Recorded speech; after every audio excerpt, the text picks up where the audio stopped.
ओम शांति। 28 मार्च 2015। साकार महावाक्य। बाबा कहते, मीठे बच्चे, तुम्हें इस पुरानी दुनिया, पुराने शरीर से जीते जी मरकर घर जाना है। इसलिए देह अभिमान छोड़ देही अभिमानी बनो। बाबा रोज रोज समझा रहे हैं कि ये पुरानी दुनिया, पुराना शरीर यही छोड़ना है, जीते जी मरना है। शरीर को यहीं छोड़कर तुम्हें वापस घर जाना है। इसलिए पहले ही देह अभिमान छोड़ो और देही अभिमानी बनो। आज का प्रश्न, अच्छे अच्छे पुरुषार्थी बच्चों की निशानी क्या होगी? उत्तर, जो अच्छे पुरुषार्थी हैं वे सवेरे सवेरे उठकर देही अभिमानी रहने की प्रैक्टिस करेंगे। वे एक बाप को याद करने का पुरुषार्थ करेंगे। उन्हें लक्ष्य रहता कि और कोई देहधारी याद ना आए। निरंतर बाप और 84 के चक्र की याद रहे। यह भी अहो सौभाग्य कहेंगे। ऐसा सौभाग्य है कि बाप और चक्र के सिवाय कोई याद ना आए, ना किसी की तरफ दृष्टि जाए, ना कोई ध्यान में आए। जब ये दुनिया और ये पुरानी देह सब छोड़ के जाना है, सबको पता है कि छोड़ के ही जाना है, फिर भी यही फंसे। इसलिए बाबा पढ़ाते हुए ये याद कराते कि तुम्हें अभी कितनी प्रैक्टिस की जरूरत है। देही अभिमानी बनने की सुबह सुबह प्रैक्टिस करो और सारे दिन में प्रैक्टिकल करके देखो कि देही अभिमानी अवस्था रही, फिर सुबह प्रैक्टिस करो, फिर शाम को प्रैक्टिस करो और फिर सारे दिन में चेक करते रहो। देही अभिमानी ही बाप की याद में रह सकता है।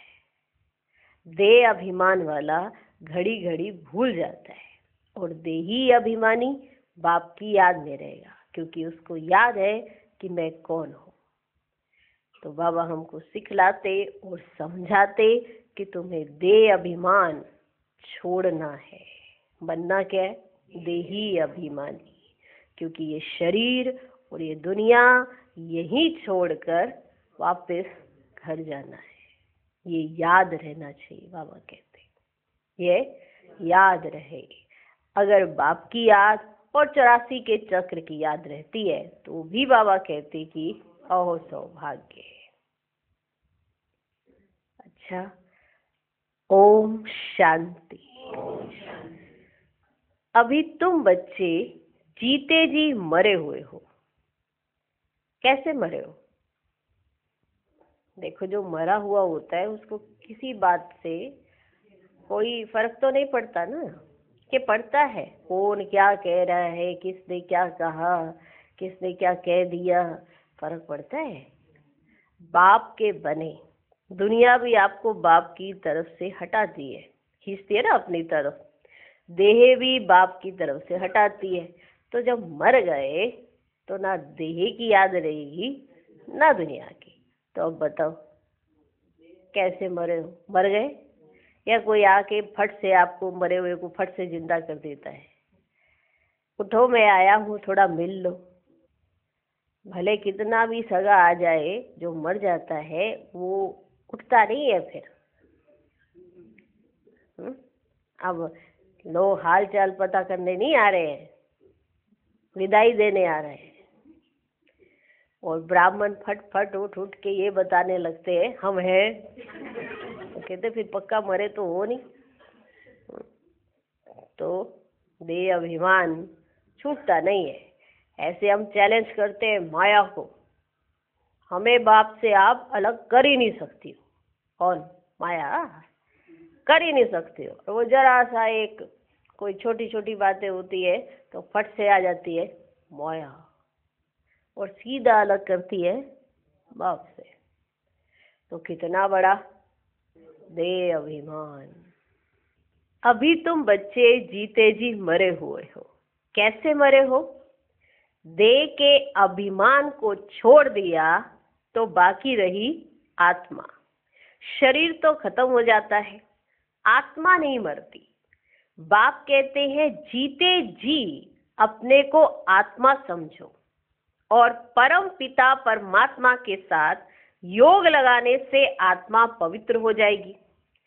जब तक आत्मा बिल्कुल पवित्र नहीं बनी है तब तक पवित्र शरीर मिल ना सके। आत्मा पवित्र बन गई तो फिर ये पुराना शरीर आप ही छूट जाएगा। जैसे सर्प की खल ऑटोमेटिकली छूट जाती है, उनसे ममत्व मिट जाता है। वह जानता है हमको नई खल मिलती है, पुरानी उतर जाएगी।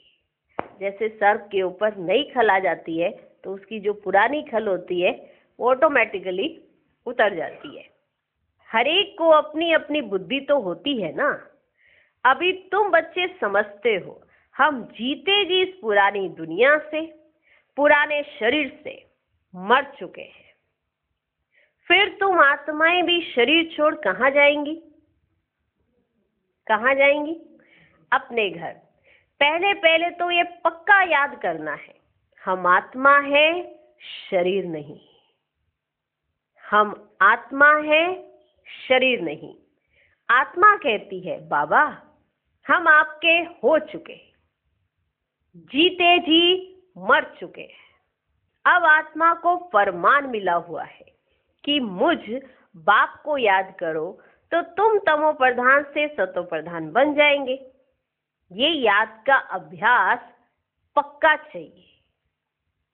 आत्मा कहती है बाबा आप आए हैं तो हम आपके ही बनेंगे। किसने कहा? किसको कहा? बाबा को।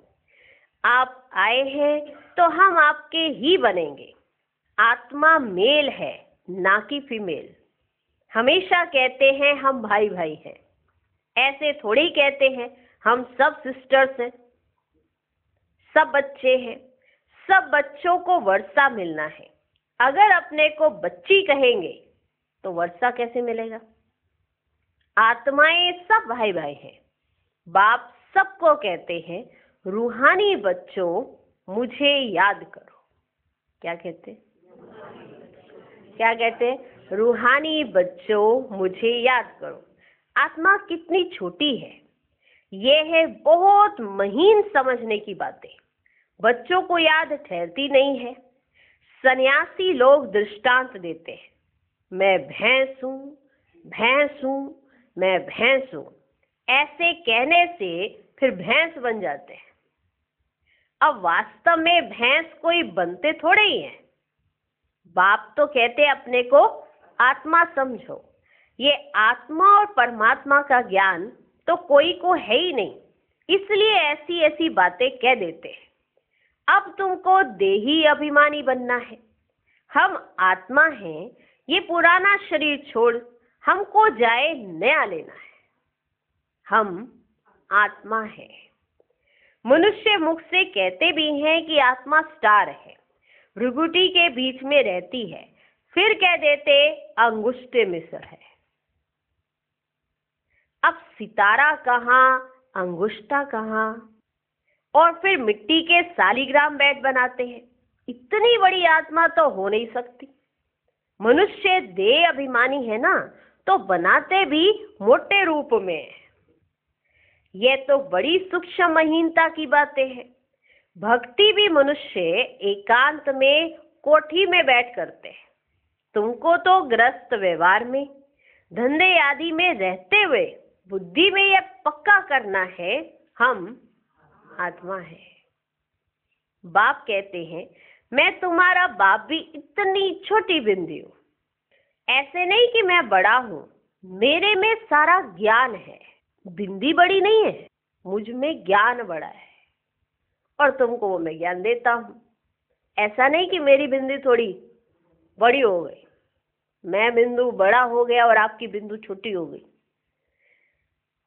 ऐसे नहीं कि मैं बड़ा हूं, मेरे में सारा ज्ञान है। आत्मा और परमात्मा दोनों एक जैसे ही हैं, सिर्फ उनको सुप्रीम कहा जाता है। किनको? शिव बाबा को। ये ड्रामा में नूंद है। बाप कहते मैं तो अमर हूं, मैं अमर ना होता तो तुमको पावन कैसे बनाऊं, तुमको स्वीट चिल्ड्रन कैसे कहूं, आत्मा ही सब कुछ करती है। बाप आकर देही अभिमानी बनाते हैं, इसमें ही मेहनत है। बाप कहते हैं मुझे याद करो और कोई को याद ना करो, मुझे याद करो और कोई को याद ना करो। योगी तो दुनिया में बहुत है। कन्या की सगाई होती है तो फिर पति के साथ योग लग जाता है ना, पहले थोड़े ही था। पति को देखा फिर उनकी याद में रहती है। अब बाप कहते हैं माँ में कम याद करो। ये बहुत अच्छी प्रैक्टिस चाहिए। जो अच्छे अच्छे पुरुषार्थी बच्चे हैं वे सवेरे सवेरे उठकर देही अभिमानी रहने की प्रैक्टिस करेंगे। भक्ति भी सवेरे करते हैं ना, अपने अपने इष्ट देव को याद करते हैं। हनुमान की भी कितनी पूजा करते हैं, लेकिन जानते कुछ भी नहीं। बाप आकर समझाते हैं तुम्हारी बुद्धि बंदर मिसल हो गई है, अब फिर तुम देवता बनते हो। अब यह है पतित तमो प्रधान दुनिया। अभी तुम आए हो बेहद के बाप पास। मैं तो पुनर्जन्म रहित हूं। ये शरीर इस दादा का है, मेरा कोई शरीर का नाम नहीं है। मेरा नाम ही है कल्याणकारी शिव। तुम बच्चे जानते हो शिव बाबा कल्याणकारी आकर नर्क को स्वर्ग बनाते हैं। कितना कल्याण करते हैं, नर्क का एकदम विनाश करा देते हैं। प्रजापिता ब्रह्मा द्वारा अभी स्थापना हो रही है। ये है प्रजापिता ब्रह्मा मुख वंशावली। चलते फिरते एक दो को सावधान करना है, मन मना भव। बाप कहते मुझे याद करो तो विक्रम विनाश होंगे। पतित पावन तो बाप है ना, उन्होंने भूल से भगवानुवाच के बदले कृष्ण भगवानुवाच लिख दिया है। भगवान तो निराकार है, उनको परम पिता परमात्मा कहा जाता है। उनका नाम है शिव। शिव की पूजा भी बहुत होती है। शिव काशी कहते रहते हैं। भक्ति मार्ग में अनेक प्रकार के नाम रख दिए हैं। कमाई के लिए अनेक मंदिर बनाए हैं। असली नाम है शिव। फिर सोमनाथ नाम रखा है। सोमनाथ सोमरस पिलाते हैं, ज्ञान धन देते हैं। फिर जब पुजारी बनते हैं तो कितना खर्चा करते हैं उनके मंदिर बनाने पर, क्योंकि सोमरस दिया है ना। जब सोमनाथ आते हैं तो सोमरस पिलाते हैं, माना ज्ञान धन देते हैं। फिर जब हम पुजारी बनते हैं तो उनके लिए बड़ा अच्छा मंदिर बनाते हैं। क्यों? क्योंकि सोमरस पिलाया है। सोमनाथ के साथ सोमनाथनी भी होगी। यथा राजा रानी तथा प्रजा, सब सोमनाथ सोमनाथनी है। तुम सोनी दुनिया में जाते हो, वहां सोने की ईंटें होती है, नहीं तो दीवारें आदि कैसे बने? बहुत सोना होता है, इसलिए उसको सोने की दुनिया कहा जाता है। यह है लोहे पत्थरों की दुनिया। स्वर्ग का नाम सुनकर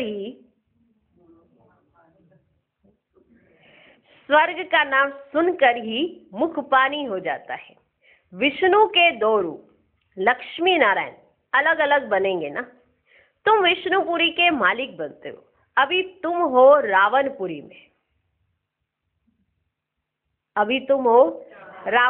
में। तो अब आप कहते सिर्फ अपने को आत्मा समझ मुझ बाप को याद करो। बाप भी परम धाम में रहते हैं, तुम आत्माएं भी परम धाम में रहती हो।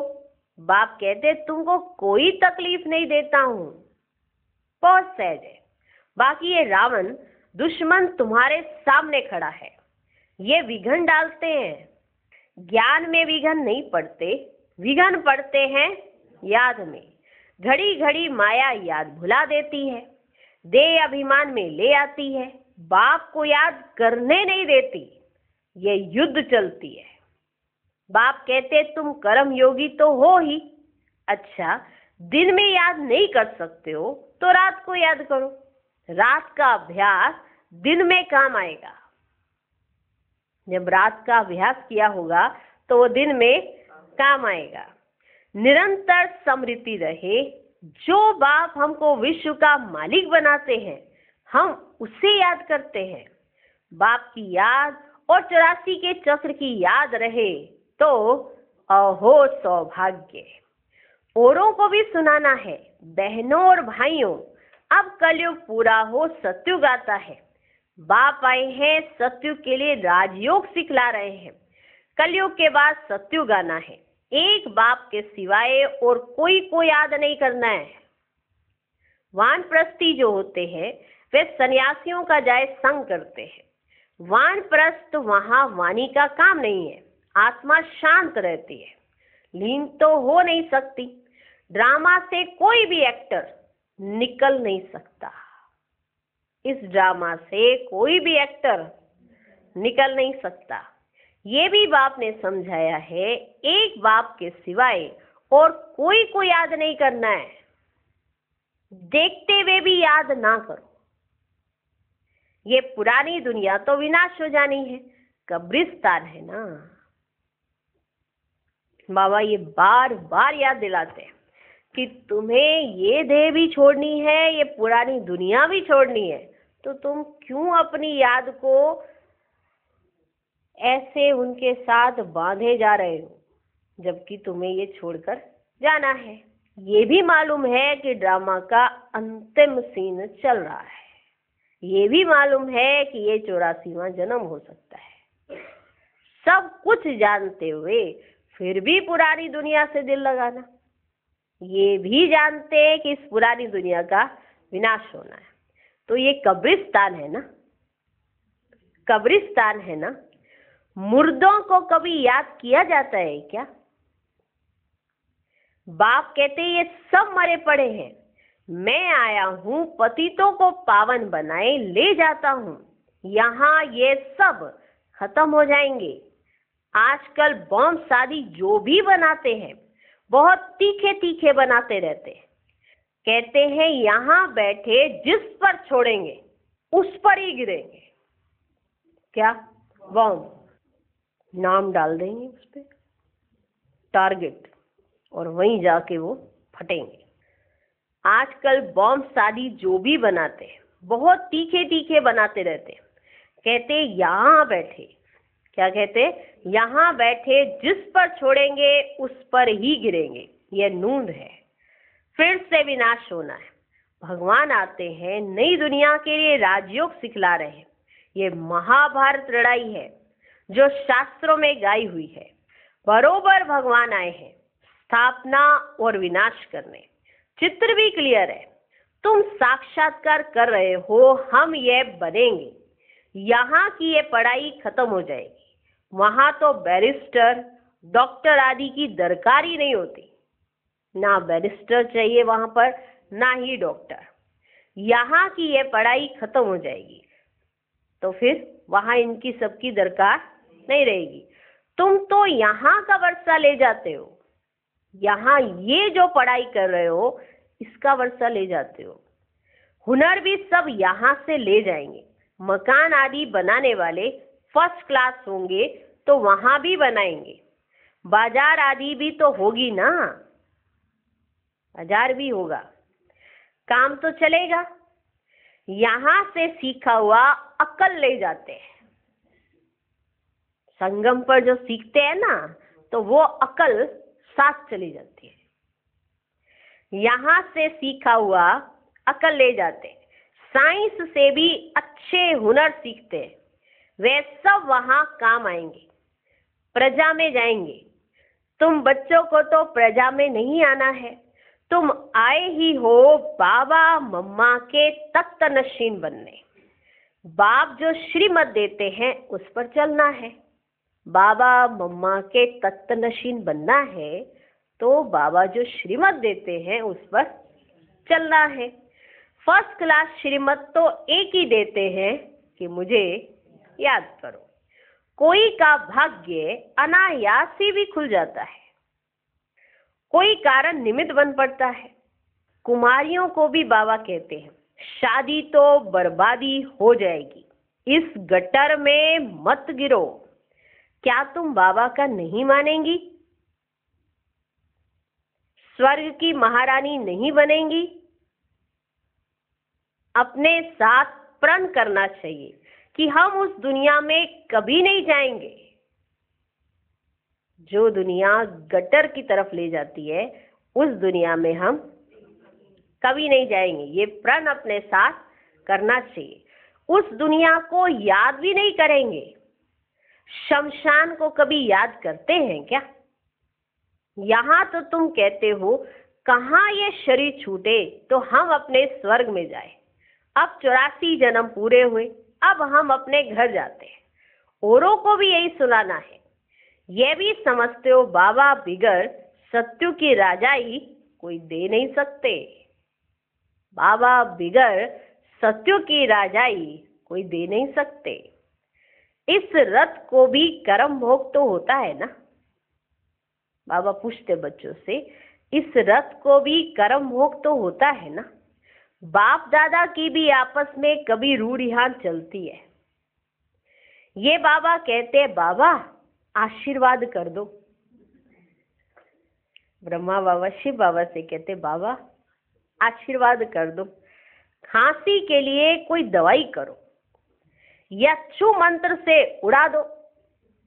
बाबा को खांसी बहुत होती थी तो बाबा से कहते कि खांसी के लिए कोई दवाई करो या छू मंत्र से उड़ा दो।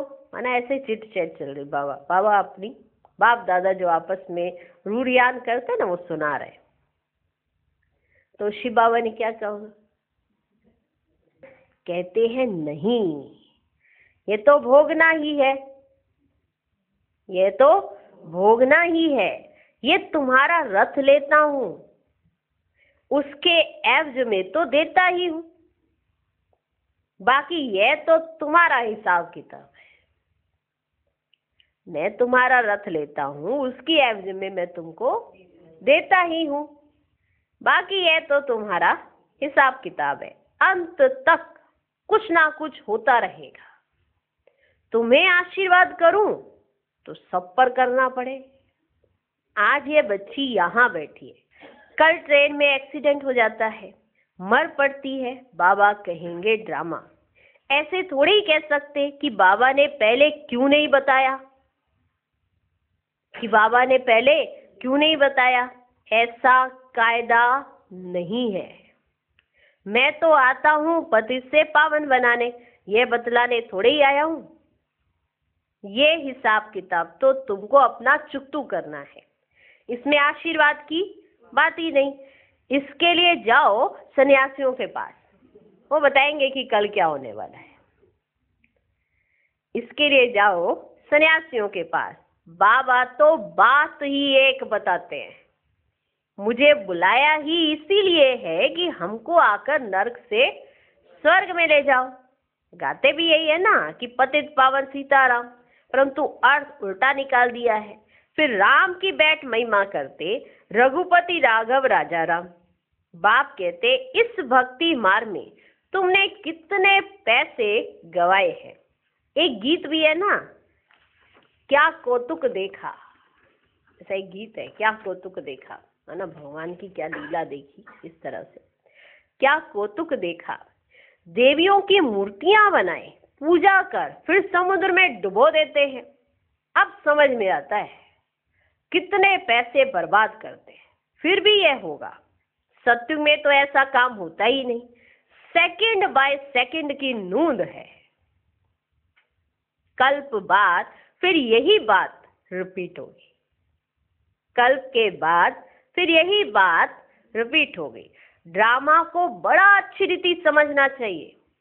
अच्छा, कोई जास्ती नहीं याद कर सकते तो बाप कहते सिर्फ अलफ और बे, बाप और बादशाही को याद करो। और जास्ती बुद्धि में नहीं बैठता तो ये तो बैठता है ना, अलफ और बे, बाप और बादशाही को याद करो।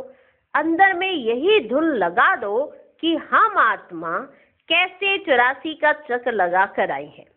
चित्रों पर समझाओ, बहुत सहज है। यह है रूहानी बच्चों से रूढ़ियान। बाप रूढ़ियान करते ही हैं बच्चों से, और कोई से तो कर ना सके। बाप कहते अपने को आत्मा समझो, आत्मा ही सब कुछ करती है। बाप याद दिलाते हैं तुमने 84 जन्म लिए हैं, मनुष्य ही बने हैं। जैसे बाप ऑर्डिनेंस निकालते हैं कि विकार में नहीं जाना है, ऐसे यह भी ऑर्डिनेंस निकालते हैं कि किसको रोना नहीं है। जैसे ये ऑर्डिनेंस निकाला है कि विकार में नहीं जाना है, तो ऐसे यह भी ऑर्डिनेंस निकालते हैं कि किसको रोना नहीं है। सत्युग त्रेता में कभी कोई रोते नहीं, छोटे बच्चे भी नहीं रोते। रोने का हुक्म नहीं, वह है ही हर्षित रहने की दुनिया। उसकी प्रैक्टिस सारी यहाँ करनी है। अच्छा, मीठे मीठे सिकिलधे बच्चों प्रति माता पिता बाप दादा का याद प्यार और गुड मॉर्निंग। रूहानी बाप की रूहानी बच्चों को नमस्ते। हम रूहानी बच्चों की भी रूहानी बाप को नमस्ते नमस्ते नमस्ते। Good morning good morning good morning. धारणा के लिए मुख्य सार। पहला पॉइंट, बाप से आशीर्वाद मांगने की बजाय याद की यात्रा से अपना सब हिसाब चुकतू करना है। पावन बनने का पुरुषार्थ करना है। इस ड्रामा को यथार्थ रीति समझना है। दूसरा पॉइंट, इस पुरानी दुनिया को देखते हुए भी याद नहीं करना है। कर्म योगी बनना है। सदा हर्षित रहने का अभ्यास करना है। कभी भी रोना नहीं है। आज का वरदान, प्रवृत्ति में रहते पर वृत्ति में रहने वाले निरंतर योगी भव। निरंतर योगी बनने का सहज साधन है प्रवृत्ति में रहते पर वृत्ति में रहना। परवृत्ति अर्थात आत्मिक रूप। जो आत्मिक रूप में स्थित रहता है वह सदा न्यारा और बाप का प्यारा बन जाता है। कुछ भी करेगा लेकिन यह महसूस होगा जैसे काम नहीं किया है लेकिन खेल किया है। तो प्रवृत्ति में रहते आत्मिक रूप में रहने से सब खेल की तरह सहज अनुभव होगा। बंधन नहीं लगेगा। सिर्फ स्नेह और सहयोग के साथ शक्ति की एडिशन करो तो हाई जंप लगा लेंगे। आज का स्लोगन, बुद्धि की महीनता अथवा आत्मा का हल्कापन ही ब्राह्मण जीवन की पर्सनैलिटी है। ओम शांति।